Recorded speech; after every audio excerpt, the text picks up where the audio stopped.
ازيكم كل متابعينا عاملين ايه؟ يا رب دايما تكونوا بخير. راجعه لكم فيديو جديد وهنعمل النهارده تورتايه 30 في 30.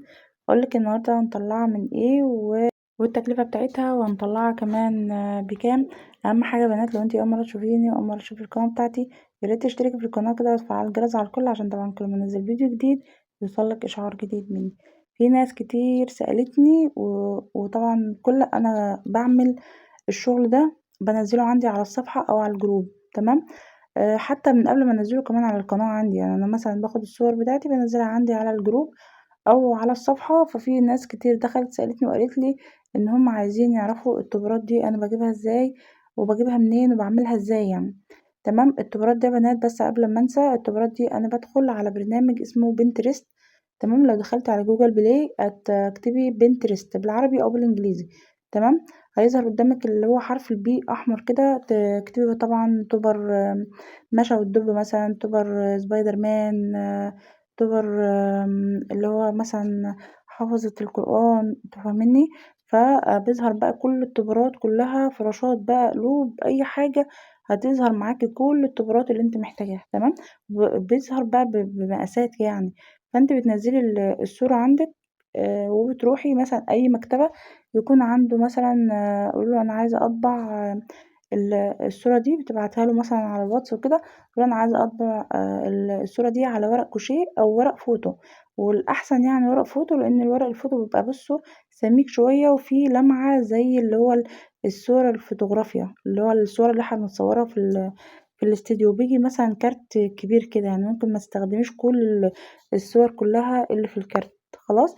فبتقطعي بقى على حسب ما انتي عايزة الصور، وبتحتفظي بالباقي بقى، سواء بقى طبعا فراشات، قلوب، اللي انت عايزاه بتاخدي على قد الصور. وممكن تاخدي مثلا كذا صورة تطلعيها.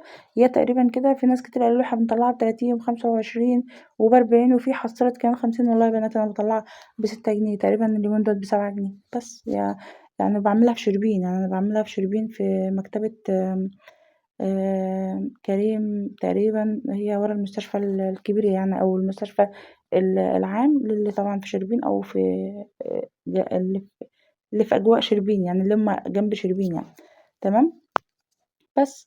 فالتورتيه دي هنطلعها من ايه؟ التورتيه دي هنطلعها من صاجين 30 في 50.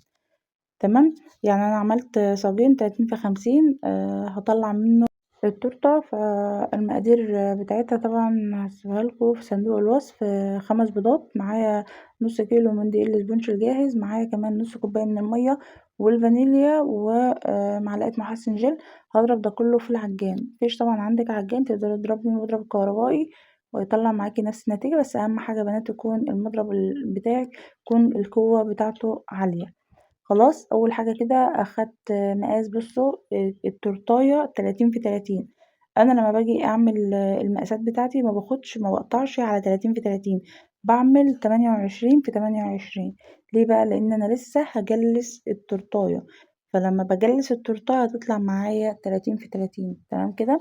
حتى لو هتعملي مثلا تورتايه 25 في 25، فتعمليها مثلا 24 في 24، هتسيبي سنتي عشان ما تجلسي، هتبقى 25 في 25. فهعملها كلها من الفانيليا. اخدت كده المقاسات زي ما قلت لك كده، 28 في 28. وهبتدي ان انا اخد اول طبقة طبعا هتكون سليمة، وتاني طبقة هتبقى، بصوا يعني 4 قطع جنب بعض كده، تبقى بصوا نفس القطعة السليمة بالظبط، يعني الكريمة هتداري معاكي كل ده. التورتة طبعا مش هيبقى فيها من فوق تزيين، هتبقى كلها كريمة. هحاول بقى ان انا ازين او اديلها مثلا طعم من جوه مع الكريمة، سواء مثلا بجيله بقى من الفراولة، او جناش، او اي حاجة، اي طعم متوفر عندك يعني، او نوتيلا او كده. التورتة دي هتاخد مني كوباية ونص من الكريمة. كوباية ونص من الكريمة احط عليهم كوبايتين من المية. خلاص. او كوبايتين وربع من المية. لو عندك مضرب بلاش، يعني كوباية ونص من المية، من الكريمة عليهم كوبايتين من المية المتلجة. خلاص كده. لكن لو عندك عجان يبقى ممكن تاخد من كوبايتين لكوبايتين ونص. خلاص عليهم نص كوباية من السكر أو 3/4 كوباية من السكر حسب طبعا ما العميل محتاج. تمام.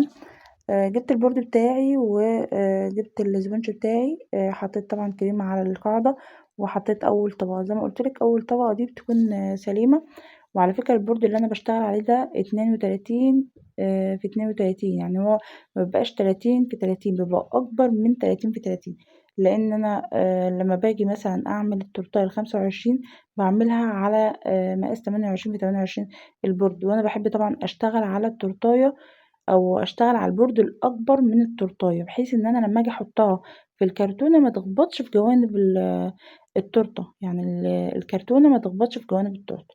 خلاص باحب طبعًا إن أنا أسيب لنفسي مساحة كده إن التورتاية بتاعتي تكون يعني محطوطة في كرتونة كبيرة، والقاعدة كمان تكون أكبر، بحيث تديني مساحة إن أنا أعرف أشتغل على التورتاية أو أجلس التورتاية. محبش أنا القعدة اللي تكون بالضبط على قد التورتاية، متبقاش أحسن حاجة بصراحة يعني.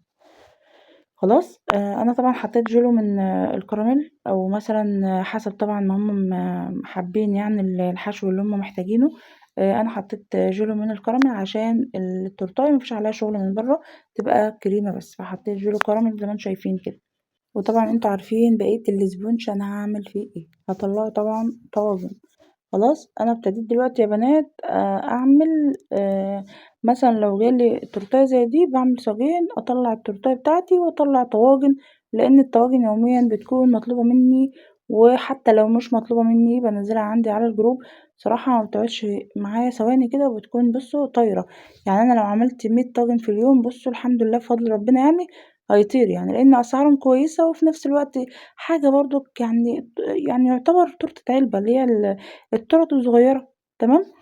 تكفّي فرد أو 2 يعني. خلاص ابتديت دلوقتي بقى إن أنا أجلِّس التورتاية، أجلِّسها بس تجليسة مبدئية، وبعدين أدّيها بقى طبقة الطبقة اللي هي بتبقى الآخر يعني. خلاص زي ما قُلت لكم يا بنات الطبارات أنا قُلت لكم تعملوها فين. و يعني بُصّوا في ناس كتير قالوا لي إن هي بتبقى غالية وكده، عشان أنتِ بتروحي تعمليها في استوديو، فبتاع الإستوديو هيطلّع لِك الطبر غالي. فأنتِ حاولي إن أنتِ تشوفي مثلًا مكتبة تكون قريبة منِّك، هتطلّع معاكِ الأسعار بتاع الطبرات أرخص يعني. خلاص. طبعًا أنا الباقي من الصاجين طلّعت التورتاية وعملت 10 طواجن. خلاص. التورتاية دي تكلفتها كام وهاطلّعها بكام؟ أنا بُصّوا يا بنات كل منطقة وليها أسعار الخامات بتاعتها. أنا عندي مثلًا في ناس باقول لهم أنا باجيب مثلًا الإسفنج الكيلو ب75 مثلًا، يقولوا لِك لأ ده إحنا عندنا الكيلو ب90 جنيه. فأنا مش عارفة بصراحة هو نفس النوع اللي أنا باشتغل بيه؟ يقولوا لِك نفس النوع اللي أنتِ بتشتغلي بيه اللي هو دريم يعني. طيب ففي منطقة بتبيع الإسفنج نفس اللي عندي، وفي منطقة بتبيع أغلى. فأنا باقول لكم الحسبة اللي أنا مثلًا باعملها، الصاج مثلًا بيتكلف عليَّ أنا باخد له 5 بيضات ونص كيلو إسفنج الفانيليا، وباحسب كمان الغاز، وباحسب كمان المُحسِّن، حتى ورق الحواوشي اللي أنا باستخدمه باحسبه. تمام. اتكلف عليَّ مثلًا الصاج وليكن مثلًا 75 جنيه. خلاص كده. باحسب مثلًا الكرتونة، وباحسب القاعدة بتاعتي، وباحسب الأكياس، وباشوف مثلًا أخدت كريمة معايا قد إيه، تزيين قد إيه، وباقول مثلًا خلاص هي مثلًا تكلفة التورتاية قد كده. باشوف أنتِ شوفي بقى المكسب اللي يرضيكِ أنتِ على تعبِك ووقفتِك مثلًا. قولي مثلًا مكسبها مثلًا ليكِ 50، 100، 200، 300. أنا باشوف ناس يعملوا مثلًا التورتاية ب150 يعملوا المكسب قصادها 150. تمام. طبعًا ده مش عندنا. إن التورتاية لو أنا طلّعتها ب200 وحطيت 200 فوقهم، بُصّوا كان زماني عدّيت، يعني كان زماني دلوقتي شارية فيلا في التجمع الخامس، ويعني بُصّوا كان زمانها معدية معايا. خلاص. بس أنا أكتر حاجة كده ممكن 50 جنيه 70 جنيه في الرينج ده يعني. بس أنا باقول إيه بقى، يعني الحمد لله بفضل ربنا إن أنا كل يوم عندي شغل، كل يوم عندي أوردرات، باعمل التورتاية مثلًا لو ييجي لي مثلًا منها مكسب 50 جنيه، باطلّع مثلًا طواجن جنبها بييجي مثلًا 50 جنيه، ففضل ونعمة والحمد لله شغّالة من بيتي، ما باطلعش برّه، أكتر ما باطلع أجيب مثلًا الخامات بتاعتي، ساعات باجيبها كمان يعني شُفتوا اللي هو الdelivery أنا ساعات بابعت أجيبها كده. والله العظيم. فبُصّوا أنا باحمد ربنا باقول الحمد لله إن أنا شغّالة من بيتي في وسط ولادي، بييجي لي كل يوم مكسب والحمد لله وكل يوم شغّالة، الحمد لله يعني بفضل ربنا. ممكن أنا اللي ساعات ما بارضاش إن أنا آخُد أوردرات لمّا بالاقي نَفْسي تعبانة النفسية مش اللي هي، ربنا يعوّض على إيه، هنغني أهو بقى. ف يعني نفسيًا أو ممكن أكون مثلًا مرهقة من كام يوم ورا بعض شغل وكده، باحس إن أنا محتاجة إن أنا أرتاح بس مش أكتر، خلاص. المكسب ده أنتِ اللي بتحدديه، التسعيرة أنتِ اللي بتحدديها، التورتاية دي باطلّعها بكام، باطلّعها ب370 جنيه. خلاص كده. هتيجي تبُصّي تلاقي الناس كتير يقول لِك لأ ده كتير ومش عارفة إيه وكده، ما في ناس يقول لِك التوبر إحنا بنعمله ب50 جنيه وب60 جنيه. طيب ماشي، ما هو أنتِ ليكِ حق إن أنتِ تزعلي إن أنا باطلّع التورتاية ب370 جنيه. لأ التوبر يا حبيبتي أنا باقول لِك أنا عاملاه ب6 جنيه أو ب7 جنيه تقريبًا يعني. خلاص. وما أخدتش كمان التوبر كلّه. فهي يعني بتبقى فرق بس في الأسعار عندي وعندِك، فأنتِ حسب ما أنتِ تحسبي الخامات عندِك وتشوفي المكسب اللي يرضيكِ إيه، بس مش أكتر من كده.